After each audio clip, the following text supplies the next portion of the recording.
All right, so our next guest today is Dina LaPolt.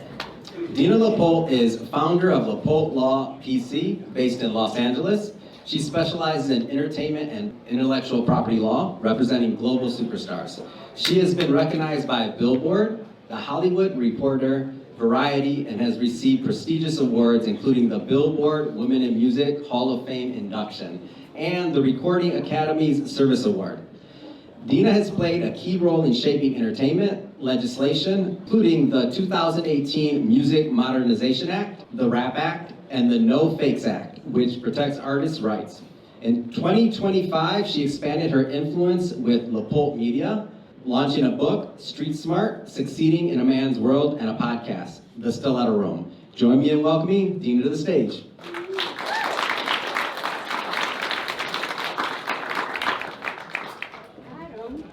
Finally. In person. Yes. Yeah, So I'm good sorry. to see you. No, you're Yeah. Please. I'll get you that. A handshake. Steven Tyler told me that a handshake is mono and a hug is in stereo. Oh, I'll take that. Yeah. So, that's that. I'm in for the stereo. Yeah. Okay. Hi, everybody. Okay. So, Dina, we got a lot to talk about today. Okay. Well, I'm excited. they need to eat or something. Yep, we're good. So we got a book, we got a podcast, that's some that's out, some that's on the horizon. But I want to go back in time a bit here, and we talk about breaking into music, breaking into the entertainment industry. How did you break into entertainment law? Well, I was a musician, so I started out as an artist.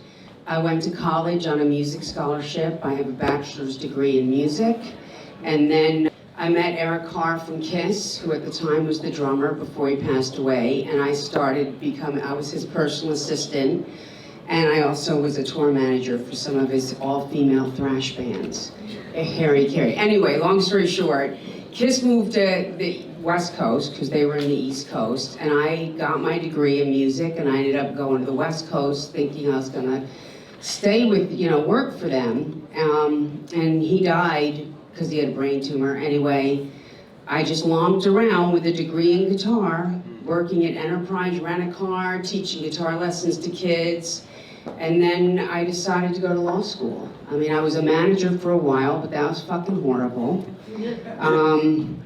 I was always in a band, but I hated being on the road, and I still do. So I was like, okay, what can I do? I hate management, I hate being on the road, so I can't be an agent. Well, I can't be an accountant, which is a business manager, because I can't add, I'm dyslexic. So fuck it, I'll be a lawyer. And that's what I did. Yeah. What does that first job in law look like for you? Like, how did that take place? Well, I didn't really get a job, because what happened is during law school, I started a band, and then I also taught guitar lessons to kids. And when I graduated and passed the bar, my ex-girlfriend's sister called me, and she said, hey, she lived in LA. She goes, are you an entertainment lawyer yet? This was in 1997. I go, yeah, as of like 10 minutes ago. And she said, well, I'm Miss June, and I'm on the cover of Playboy. Why don't you come live with me? So within 3 days, I was living with Miss June, 1997, in Sherman Oaks, and I spent the first 10 months up at the Playboy Mansion really fine-tuning my drug and alcohol abuse. And then the Playmates did an intervention on me. March of 98, I got sober in April of 98, but I really couldn't, I was unemployable. So I was interning for a music lawyer for free in Century City, so I could learn the ropes, because even though I'd been in music my whole life, I'd been on the creative side, so I didn't know jack shit about anything. And I interned for him for free, parked at the Century City Mall, would walk to work on Avenue of the Stars, so it only cost me $11 a day to get to my internship, and then I waited tables at night until I sobered up. And then one of their clients was the Tupac Shakur estate, because Tupac had just been shot in 1996. And I met his mom. She was a client of the firm. She loved me right away. I was like 4 months sober. She and I connected on that. I said, are you sober? She goes, you girl, 13 years off crack cocaine. And I go, oh my God, I love you, I'm an alcoholic. And we were together ever since. Anyway, she encouraged me to open my own firms. That's how I opened my own firm. Yeah. So one of the things I know you for in your work, and just reading the bio and some of the other things I've seen, is artist advocacy. Yeah. Did you go into this with that theme, or how did that? I grew up as an activist. Yeah. So my mother was an activist and a community leader in the Black community, and my dad was in prison reform for 40 years. That's how I grew up. And actually, like, I didn't listen to Tupac, but I knew who Afeni Shakur was because she was one of the original Panther 21s, arrested in 1969, represented herself and got herself off. But I grew up on her through my mother. So I knew who she was. So I was always an activist. And even in law school, when I started my band, it's a funny story. I was in law school, my study partner says, oh, you want to go hear the Indigo Girls? I go, who the fuck are they? They're like, they're at the Concord Pavilion, which is a town over from my law school in Northern California. She's like, it's sold out arena show, we should go. And I go to this concert and I'm like, I was like, this music is amazing, but these are 20,000 of the manliest women I've ever met in my life in this building. So I said, I'm gonna start a lipstick lesbian band, and I'm gonna play music like this. So I did. So when I was in law school, I was in this lipstick lesbian band, and I advocated for gay rights from the stage. And we had a residency for 3.5 years in San Francisco Bay Area. And then I played all these gay pride parades all over the country during the summer. So I've always been an advocate. And actually in law school, there was my study partner Lita was the only Black woman in the law school, so I started the Black Student Union. So I did that too. She wouldn't even be in it because she was too busy. I said, just be on the posters, give it some credibility. You know? Love it. So the Billboard recognition, some of the other organizations, some of the legislation that you either led or your name's tied to. Yeah. Like, talk a little bit about that experience. Yeah, so let me tell you, I've always been an activist and I always help people. And I'll be 27 years sober in April, God willing. Yes, so the premise of that is help people and stop thinking about yourself, which is really hard because then as an addict, I'm an egomaniac with an inferiority complex, so I gotta be careful about all that. So I help people, that's what I do. So being an activist, I've always been an activist, and then, you know, when Steven Tyler became a client, he and I started doing things together in activism, like copyright reform and stuff like that. But it wasn't until I formed the Songwriters of North America in 2016 with some stupid government mandate that devastated the songwriting community. And not to bore everybody, but in music, there's two copyrights, the copyright in the sound recording and the copyright in the musical composition. And the copyright in the sound recording, you can negotiate in a free market. It's usually owned by the record company. But the copyright in the musical composition is all regulated by the government through antiquated portions of government decrees that were enacted over ASCAP and BMI in the 1940s and compulsory licensing regimes, you know, that regulate all the other income streams. So it's really burdensome. So when the Department of Justice decided they were going to help the streamers, they put together this thing that came out as full works licensing, and it would have devastated the songwriting community. So I gathered some songwriters, I explained to them what it is. ASCAP and BMI are like, well, we're gonna work on this, just trust us. But I'm like, we gotta sue the fucking government. Like, this is terrible. And you know, the ASCAP and BMI are like, no, don't, you're gonna ruin it for us. I was like, huh? And people were calling me going, you know, you're gonna put your practice out of business, nobody's gonna want you. I'm like, nobody's wanted me ever, so what the fuck, you know what I mean? And if Fanny would tell me, you have two choices in life. You could either give in or give it all you got. I was like, fuck it, let's just sue the Department of Justice. So I found a litigator who would do it pro bono. I gathered like 100 songwriters. I educated them all on what was going on. And these were some huge songwriters that wrote like Christina Aguilera hits and all these things.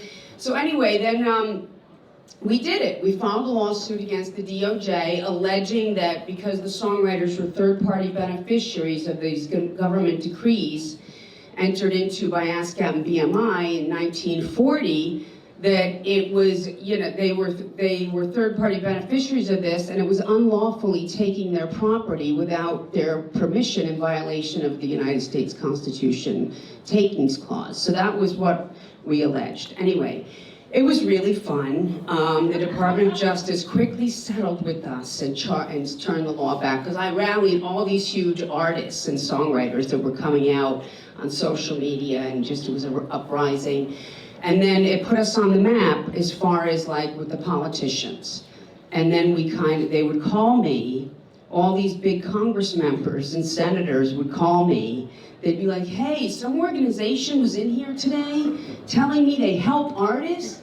And I ask who it is. They're like, Sony Music? I go, fuck them, they're lying. They'd be like, oh, great, I'm glad I called you. You know what I mean? So I had these people on speed dial. And then just one thing after another. And we put together this bill that passed in 2018, so it was good. Helps songwriters.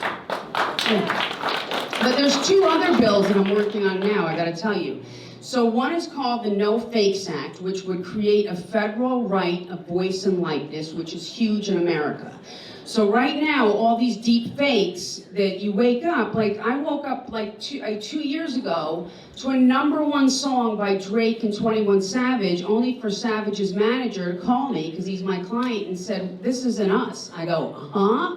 So like this is happening all over these deep fakes. So this would create a federal right of voice and likeness, which would be a new intellectual property right, which would create a massive income stream for celebrities and music artists, anybody who's got a public image. So someone couldn't use your name or likeness for commercial appropriation unless they licensed it for you. And if they didn't license it from you, then what you could do is sue them, like copyright and trademark, and there'd be statutory damages, just like copyright and trademark. So that's super, super, super important. The other thing I'm doing, which pay attention, I'm going to give you some secret shit now. Thursday is going to be announced. It's called Free Our Art. And what it is, it's basically, because everything in America now is Republican, okay? And believe it or not, copyright is a Republican issue, okay? Which is why I got the bill passed when Donald Trump was president the first time, because everybody else was falling apart at the seams, but copyright was strong. But anyway, so this thing that I'm working on, is called, it's a Restoring Artistic Protection Act. So basically, what's happening in America are prosecutors are using creative expressions against creators as evidence of their guilt. And it's mostly happening to Black rap artists. So there's currently over 500 Black men sitting in prison in America because the government used their lyrics against them as evidence of guilt with no other evidence. Okay, so we got the law passed here in California 3 years ago. It's called the Decriminalizing Artistic Expression Act. So one of the organizations, I'm on the executive leadership committee of the Black Music Action Coalition. So we got that law passed in California. Believe it or not, we got it passed in Louisiana because we made it about First Amendment. Republicans love First Amendment and guns. So we made it about First Amendment.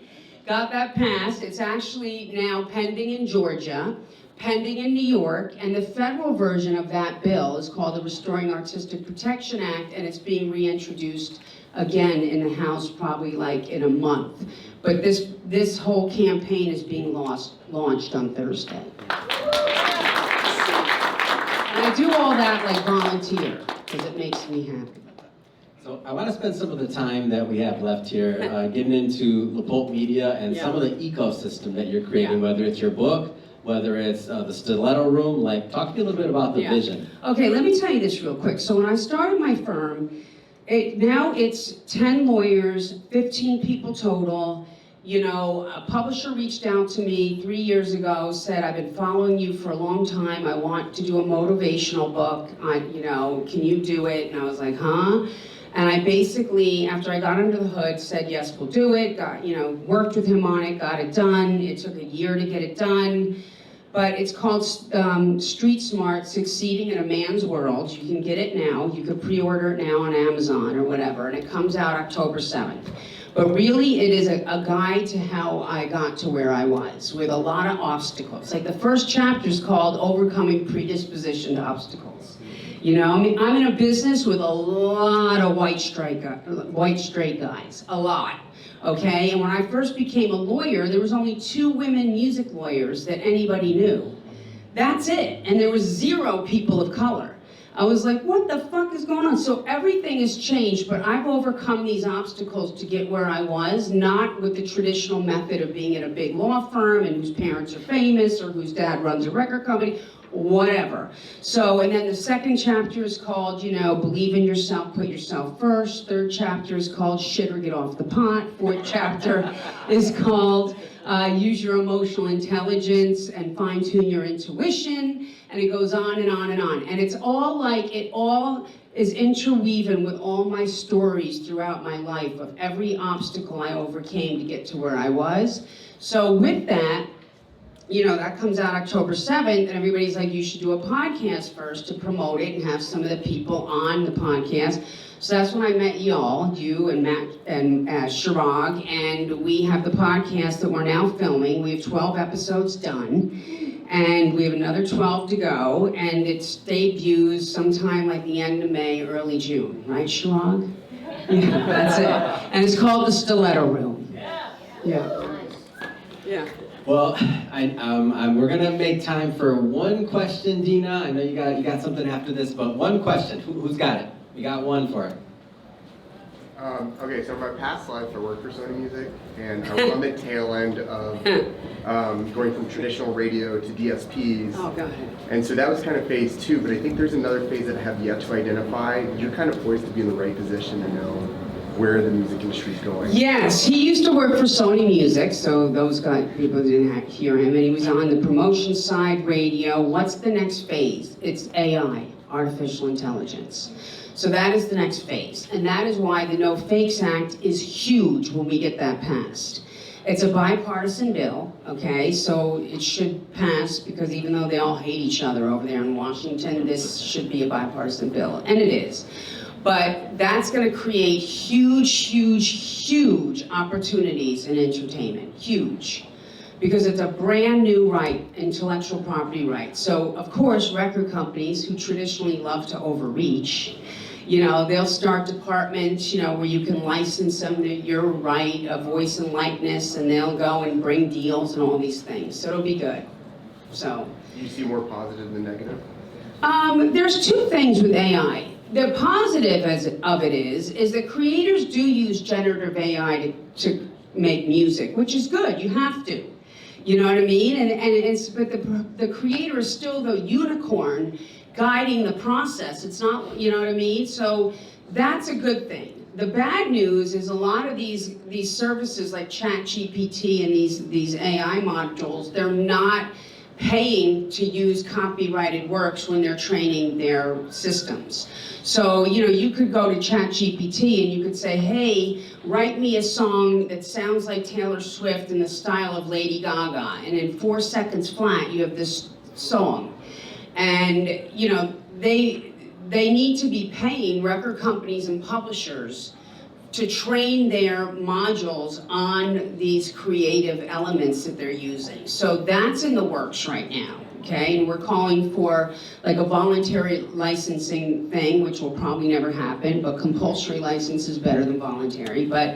And then also on top of that is, you know, getting the new right protected, the voice and likeness. So that's the good part about it. The bad part about AI is creating deep fakes that have nothing to do with you, that you can't stop, that are making money off you and you can't stop it, or these systems that are training everybody on all this music, training all their systems on all this music and not paying licensing fees for that.